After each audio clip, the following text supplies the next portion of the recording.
నేను గౌరవ ముఖ్యమంత్రి గారిని, గౌరవ ఉప ముఖ్యమంత్రి గారిని, ఎందుకు ఉప ముఖ్యమంత్రి గారిని ఇక్కడికి తీసుకురావాల్సి వస్తుంది అంటే, గౌరవ ఉప ముఖ్యమంత్రి శ్రీ పవన్ కళ్యాణ్ గారు కూడా ఇప్పుడు ఎన్విరాన్మెంటల్ పంచాయతీరాజ్ మినిస్టర్ కాబట్టి ఎకో సిస్టమ్ని పరిరక్షించాల్సినటువంటి బాధ్యత పవన్ కళ్యాణ్కి ఉంది కాబట్టి, ఈవెన్ చంద్రబాబు నాయుడు అక్రమ నివాసంలో ఉంటున్న చంద్రబాబు నాయుడిని కూడా తొలగించేసేసి పక్కన పెట్టేసేసి చంద్రబాబు నాయుడు మీద కూడా, ఆయన ఇంటి మీద కూడా కోల్చగొట్టగలిగినటువంటి నిర్ణయం తీసుకోగలిగిన అధికారం ఉన్నటువంటి మంత్రి కాబట్టి నేను పవన్ కళ్యాణ్ అడగాల్సి వస్తుంది. నేను గౌరవ ఉప ముఖ్యమంత్రి గారిని అడుగుతున్నా, మీరు మీ ముఖ్యమంత్రి గారు మీ హెడ్ ఆఫ్ ది ఇన్స్టిట్యూషన్ ఉంటున్న అక్రమ కట్టడాన్ని ఎప్పుడు కోల్చబోతున్నారు? సినిమాల్లో డైలాగులు చెప్పి గబ్బర్ సింగ్ డైలాగులు రాష్ట్రంలో కుదరవు కదా సార్. ఎందుకంటే ఇది ఒక పరిపాలన. మీకంటే అక్కడ ఒక డైరెక్టర్ ఉంటాడు, ఒక సినిమా ఆర్టిస్ట్ ఉంటాడు, డైలాగులు చెప్పేవాళ్ళు ఉంటారు, కో డైరెక్టర్లు ఉంటారు. సార్ ఈ డైలాగును ఒకటికి 10 సార్లు చెప్పేసేయండి సార్, ఒకటికి 10 సార్లు చెప్పేస్తే ఈ డైలాగు ఇది కట్ అంటే షార్ట్ అంటే ఓకే అంటే అయిపోతుంది సార్, ప్యాకప్ అయిపోవచ్చు సార్ అంటే. కానీ ఇది కాదు కదా. మనమేమో సినిమాల్లో చెప్పే డైలాగులేమో పబ్లిక్ లో ప్రచారంలో చెప్పాము, పబ్లిక్ లో చెప్పే ప్రచారాలేమో ప్రజల దగ్గరకు వచ్చేసరికి నోరు మెదపటంలా. ఎందుకంటే ఇక్కడ స్క్రిప్ట్ రైటర్లు ఎవరు ఉండరు. మీరంటే మొన్నటిదాకా ఎలక్షన్ ప్రచారంలో అంటే సాయంత్రం దాకా ఓ బట్టి పట్టేసేసి 4 డైలాగులు వచ్చేసేసి ఇష్టం వచ్చినట్టు మాట్లాడేసేయచ్చు. బట్ ఇక్కడ అది కాదు కదా. ఒకసారి ప్రెస్ మీట్ లో కూర్చున్న తర్వాత పక్కన మినిస్టర్లు లేకపోతే ప్రిన్సిపల్ సెక్రటరీలు కూర్చున్న తర్వాత మనకి ఫోన్ ఏ ఫ్రెండ్ ఉండడు, మనకి స్క్రిప్ట్ ఉండదు, మనకు ఓన్ గా మాట్లాడాల్సిన పరిస్థితి. సో ఓన్ గా రియాక్ట్ అవ్వాల్సిన పరిస్థితి వచ్చింది, ఓన్ గా యాక్ట్ చేయాల్సిన పరిస్థితి వస్తుంది, రియాలిటీగా ప్రయత్నం చేయాల్సిన పరిస్థితి వస్తుంది. ఎందుకంటే సినిమాల్లో నువ్వు ఇలా కొట్టగానే పడిపోయినట్టు యాక్షన్ చేస్తాడు.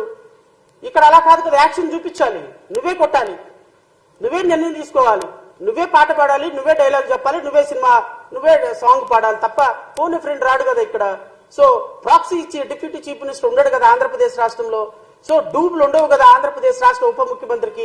సో మీరే రియల్ హీరో కాబట్టి మీరు రేపొద్దున గౌరవ ముఖ్యమంత్రి చంద్రబాబు నాయుడు గారి ఏదైతే కట్టడం ఉందో, ఈ కట్టడం ఇల్లీగల్ కన్స్ట్రక్షన్ అని, నిబంధనలకు విరుద్ధంగా అప్పటి ప్రభుత్వం పర్మిషన్స్ ఇచ్చిందని పంచాయతీరాజ్ నుంచి మీ అందరికీ తెలియాలి.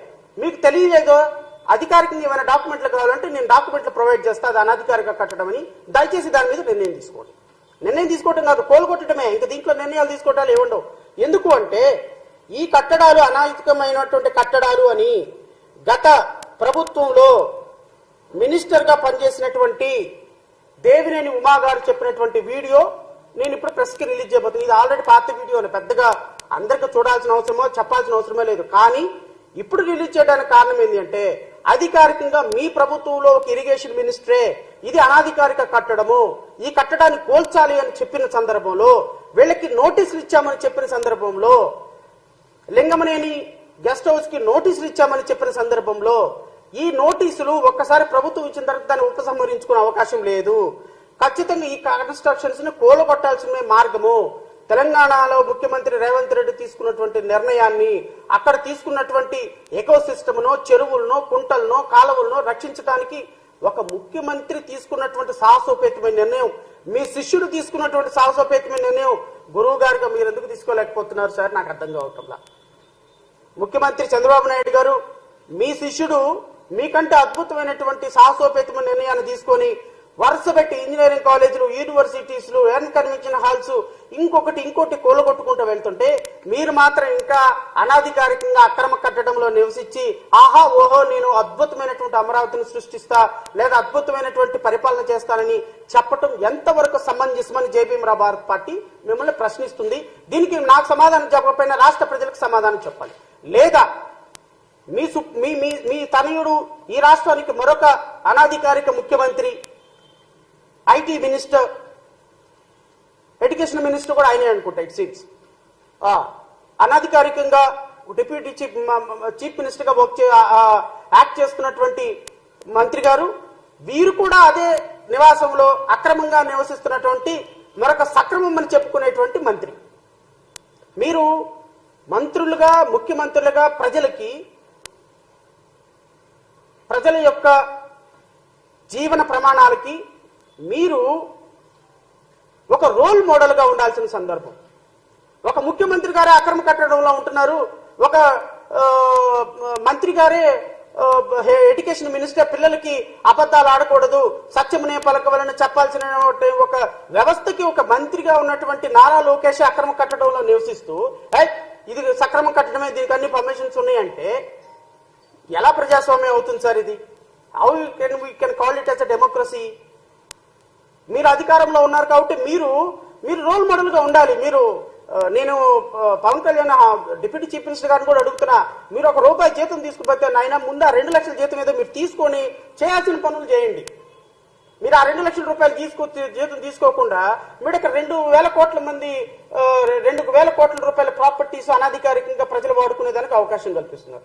ఎవడొద్దన్నాడు మిమ్మల్ని జీతం తీసుకోవద్దని మేము వద్దామన్నమా? జీతం తీసుకోవద్దా, ₹1 జీతం తీసుకోమని మేము వద్దామన్నమా? జీతం తీసుకుని ఆయన చట్టం మీకు ఏదైతే పరిధి ఇచ్చిందో ఆ పరిధిలో జీతం తీసుకోండి, చట్టం ప్రకారం పనిచేయండి. రాష్ట్రంలో అక్రమ కట్టడాల్లో నివసిస్తున్నటువంటి ముఖ్యమంత్రి నివాసం మీద అధికారికంగా నిర్ణయం తీసుకోవాల్సింది మీరే. ఎకో సిస్టమ్ ని, ఫారెస్ట్ ఎన్విరాన్మెంట్ ని కాపాడాల్సిన సిస్టమ్ మీరే. కృష్ణా నదిని కాపాడాల్సిన బాధ్యత మీదే. ఎడ్యుకేషన్ మినిస్టర్ గా, ఐటీ మినిస్టర్ గా అనధికారికంగా నివసిస్తున్నటువంటి నారా లోకేష్ అండ్ గౌరవ ముఖ్యమంత్రి చంద్రబాబు నాయుడు గారిని ఆ కట్టడంలో నుంచి కూలగొట్టి పక్కకు పెట్టేసి వాళ్ళని కూడా బుద్ధి చెప్పాల్సింది మీరే. ప్రశ్నించేది మీరే కదా. అదేదో సినిమా తీశారు ఏంటి, కెమెరామ్యాన్ గంగతో రాంబాబు. అసలు దాంట్లో ఒక్క డైలాగు మీకు గుర్తు చేసుకోండి సార్, ఒక్క డైలాగు. ఒక్కసారి నా పర్సనల్ రిక్వెస్ట్, ఆ సినిమా ఒక్కసారి సాయంత్రం వేసుకుని ఒక యూట్యూబ్ లో కొట్టుకొని చూడండి. కెమెరామ్యాన్ గంగతో రాంబాబుతో మీరు చెప్పినటువంటి డైలాగులు, అద్భుతమైనటువంటి డైలాగులు, సిస్టమ్ని కాపాడటానికి మీరు చెప్పిన డైలాగులు ఒక్కసారి గుర్తు చేసుకొని అనాధికారిక కట్టడాల మీద కొరడా రులిపించవలసిందిగా నేను కోరుతున్నా. అయితే గత ప్రభుత్వంలో ఇరిగేషన్ మంత్రిగా వచ్చిన తర్వాత ఎప్పుడు కూడా ఎక్కడా కూడా ఈ ఎక్స్టెన్షన్లు ఇవ్వద్దని చెప్పాను. ఇవి ప్రజల ఆస్తులు కాపాడుకోవాలని చెప్పాను. వాటి లోపల ఎక్కడా కూడా ఇవ్వట్లేదు. బయట ఆ పక్క ఈ పక్క ఎక్కడ ఆక్రమణలు కరిగినాయి. ఈ పక్క చూస్తే అపార్ట్మెంట్లు కట్టారు, ఈ పక్క చూస్తే చాలా కార్యక్రమాలు చేశారు. ఇది ఒక ప్రభుత్వం. మిగతా అన్ని కూడా ప్రజల సొంత ఆస్తులుగా మరి అన్ని కార్యక్రమాలు నడిపారు. ఈ సొంత ఆస్తులేంటో, ప్రజల ఆస్తులేంటో, ఇరిగేషన్ ఆస్తులేంటో, రెవెన్యూ ఆస్తులేంటో టోటల్ గా ఈ రివ్యూలో combined action revenue irrigation coordinate చేసుకుని అవన్నీ కూడా పట్టబయలు చేస్తాం, బయటకు చేస్తాం. ఏదైతే మేము గ్యాస్ ఇచ్చామని దానికి ప్రతికూలంగా ఇల్లు ఇచ్చాడని, ఇల్లు ఇవ్వడం ఏంటండి, అది గవర్నమెంట్ ఇల్లు.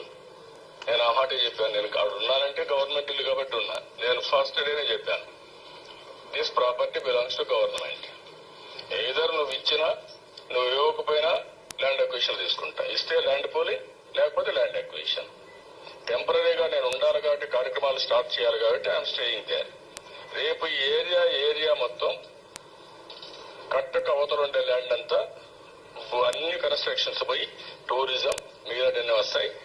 మొత్తం మాస్టర్ ప్లాన్ లో కూడా మొన్న నోటిఫై చేశారు. గవర్నమెంట్ ఒక ఐఏఎస్ కమిటీ వేస్తే ఆ ఐఏఎస్ కమిటీ వెళ్ళి ఓనర్స్ తో మాట్లాడితే ఓనర్స్ అందరూ విల్లింగ్ తో లెటర్ ఇస్తే దానికి కలెక్టర్ ఒక లెటర్ కూడా ఇచ్చారు.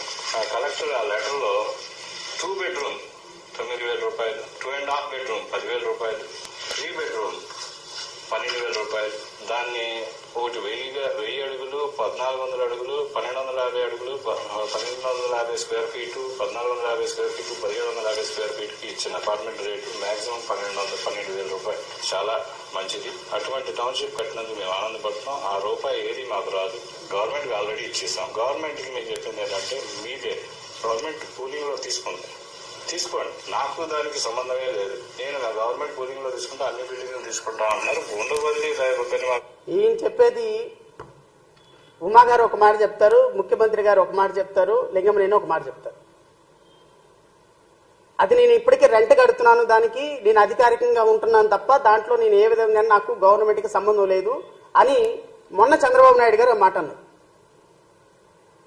లింగమనేని ఇది ఆల్రెడీ గవర్నమెంట్ తీసేసుకుంది, ల్యాండ్ పూలింగ్ లో తీసుకుంది, ఇది ల్యాండ్ ఎక్విజిషన్ లో గవర్నమెంట్ తీసేసుకుంది, ఈ గవర్నమెంట్ బిల్డింగ్ ఇది, నాకేం సంబంధం అని ఆ రోజు లింగమనేనని, ఈ రోజు గవర్నమెంట్ కి సంబంధం ఏంటి, నాకు అధికారికంగా నేను అన్ని పర్మిషన్ తీసుకున్నాను, ఇది నా స్థలం, నా కన్స్ట్రక్షన్, నేను చంద్రబాబు నాయుడు గారు రెంట్కి ఇచ్చానని ఈయన అంటాడు. ఇప్పుడు అంటాడు. ఇది ఇప్పుడు నేను ముఖ్యమంత్రి గారిని ఒకటే మాట్లాడుతున్నా, మీరు ఇది గవర్నమెంట్ కి అధికారికంగా ల్యాండ్ ఎక్విజిషన్ లో లింగంనేని గెస్ట్ హౌస్ ని ప్రభుత్వం ఏదైనా తీసుకుందా? తీసుకుంటే ఏమైనా అధికారికంగా ప్రొసీడింగ్స్ ఉన్నాయా? ఉంటే ఆ ప్రొసీడింగ్స్ ని ప్రెస్ కి రిలీజ్ చేయండి. మిమ్మల్ని కానీ నేను ఐటీ మినిస్టర్ కానీ ఇద్దరిని అడుగుతున్నా. నెంబర్ 2, ఇది ఇప్పటికీ కూడా ఇది మీ అధికారికంగా నివాసమా? దీనికి రెంట్ కడుతున్నారా? లేకపోతే దీనికి సంబంధించినటువంటి గవర్నమెంట్ బిల్డింగా? ముఖ్యమంత్రి ఉండగానే అది గవర్నమెంట్ బిల్డింగ్ అవ్వదు కదా. నవీన్ పట్నాయక్ లేకపోతే మొన్నటిదాకా Arvind Kejriwal 3 triple bedroom flat లో రెంట్కున్నాడు. అరవింద్ కేజ్రీవాల్ ముఖ్యమంత్రి కాకముందు, ముఖ్యమంత్రి అయిన తర్వాత కూడా రెంట్కున్నాడు. ముఖ్యమంత్రి రెంట్కున్నంత మాత్రాన అది అధికారికంగా గవర్నమెంట్ బిల్డింగ్ అయిపోతుందా? ఎక్కడో 1 లక్ష రూపాయలు 2 లక్షల రూపాయలు అద్దెకు తీసుకొని కేజ్రీవాల్ 1 సంవత్సరం పాటు ఒక బిల్డింగ్ లో అద్దెకు తీసుకొని ఉన్నాడు. అద్దెకు తీసుకున్నంత మాత్రాన ముఖ్యమంత్రి ఉంటే అది అధికారిక నివాసం ఎట్లా అయిపోతుంది? సో లింగంనేని గెస్ట్ హౌస్ ని మీరు అద్దెకు తీసుకున్నారా, లేకపోతే అది ప్రభుత్వ స్థలమా? ప్రభుత్వ స్థలం అయితే దానికి ఏమైనా ప్రొసీడింగ్స్ ఉన్నాయా? ఒకవేళ అద్దెకు తీసుకుంటే మీరేమైనా అద్దె కడుతున్నారా? ఇది ముఖ్యమంత్రి చంద్రబాబు నాయుడు అండ్ వారి సుపుత్రుడు చెప్పాల్సినటువంటి మాటలు. ఇవి రెండింటి మీద క్లారిటీ తీసుకోవాల్సిన బాధ్యత కూడా పవన్ కళ్యాణ్ గారికి ఉంది. నెంబర్ 3, ఇది ఒకవేళ లింగంనేని చెప్పినట్టుగా ఇది ప్రభుత్వానికి ఇచ్చేసి ఉంటే దీంట్లో మీకు ఏ విధమైనటువంటి సంబంధం లేదా? సంబంధం లేనప్పుడు ఇది నా బిల్డింగే, ఇప్పటికీ కూడా ఇది నా దగ్గరే ఉంది, మేము అన్ని అనుమతులు తీసుకుని కట్టాను, ఇది ప్రభుత్వానికి చంద్రబాబు నాయుడు గారికి ముఖ్యమంత్రి గారికి నేను ఓన్లీ రెంట్కే ఇచ్చానని చెప్తారా? ఒకవేళ ఇది సక్రమమే అయితే, అక్రమం కాదు అని అనుకుంటే ఈ బిల్డింగ్ ని ఇది సక్రమం బిల్డింగ్ కాదు, అక్రమ బిల్డింగ్, దీన్ని ఇమ్మీడియట్ గా తొలగిస్తామని అప్పుడు ఇరిగేషన్ మంత్రి దేవినేని ఉమా గారు ఎందుకు చెప్పారు? అసలు మీరు కోస్టల్ కారిడార్ లో చట్ట నిబంధనలు, నేషనల్ గ్రీన్ ట్రిబ్యునల్ చాలా సీరియస్ గా అబ్జెక్ట్ చేసిన చోట, బిల్డింగ్ రూల్స్ పర్మిషన్ చేయని చోట మీరు 100 కోట్ల రూపాయలతో గెస్ట్ హౌస్లు కట్టుకొని కరకట్టుకి ఈ చివరి నుంచి చూస్తే ఆ చివరి వరకు మంతెన సత్యనారాయణ రాజు ఆలయం దగ్గర వరకు కూడా ప్రతి ఒక్కటి కూడా ఇల్లీగల్ గా గెస్ట్ హౌస్లు కట్టుకొని వాటికి మళ్ళీ దాని పక్కన ఇంకొక టెంపుల్స్, శివాలయాలని, రామాలయాలని కట్టుకొని కొంతమంది గవర్నమెంట్ గెస్ట్ హౌస్లు కట్టి, ఇరిగేషన్ గెస్ట్ హౌస్లు కట్టి వస్తాను నేను అన్ని ఏ విధంగా ప్రతి ఒక్కటి ఇల్లీగల్ కస్టడీలో కట్టడాలో ఏ విధంగా వీటి మీద నోటీసులు గవర్నమెంట్ ఇచ్చిందో, ఏ విధంగా నోటీసులు గవర్నమెంట్ ఇచ్చిన తర్వాత వీళ్ళు ఏ విధంగా 1 క్యాంటీన్లకి 100 కోట్ల రూపాయలు 2 కోట్ల రూపాయలు వీళ్ళకి ఏ విధంగా ఈ ప్రభుత్వంలో ఇప్పటి ఆ ప్రభుత్వంలో వీళ్ళు మామ్యామ్యాలు ఇచ్చి ఏ విధంగా ఆపుకున్నారో వీటన్నిటి మీద కూడా ఇప్పుడు రాష్ట్ర ప్రజల ముందు మీ చరిత్ర మొత్తం ఇప్పుతా, మీ చరిత్ర మొత్తం రాష్ట్ర ప్రజల ముందు పెట్టి, ఇదిగో ప్రభుత్వాల్లో పనిచేసేటువంటి మంత్రులు, ముఖ్యమంత్రులు, ప్రజలకు ఆదర్శపాయంగా ఉండవలసినటువంటి వ్యక్తులు ఈ విధంగా ఇల్లీగల్ కట్టడాల్లో, ఇల్లీగల్ కన్స్ట్రక్షన్స్ లో నివసిస్తూ 100 కోట్ల రూపాయల వ్యాపారాలు చేస్తూ ఉంటే, ఈ వ్యాపారాన్ని అరికట్టాల్సినటువంటి ప్రభుత్వ అధికారులు లక్షల రూపాయల లంచాలు తీసుకొని జోగులాడుతూ ఉంటే, మరి ఈ రాష్ట్రంలో ఒక పేదవాడు ఒక ఇటుక పెడితే సాయంత్రానికి 10 మంది అధికారులు వచ్చి ఆ ఇటుకతో పాటు ఇంకో 10 ఇటుకలు కూడా పడగొట్టేటువంటి దుర్మార్గమైన వ్యవస్థలో ఇక ఈ రాష్ట్రంలో లా అండ్ ఆర్డర్ను పరిరక్షించాల్సింది ఎవరండి? నేను Lingamaneni guest house illegal construction చెప్పడానికి కూడా నేను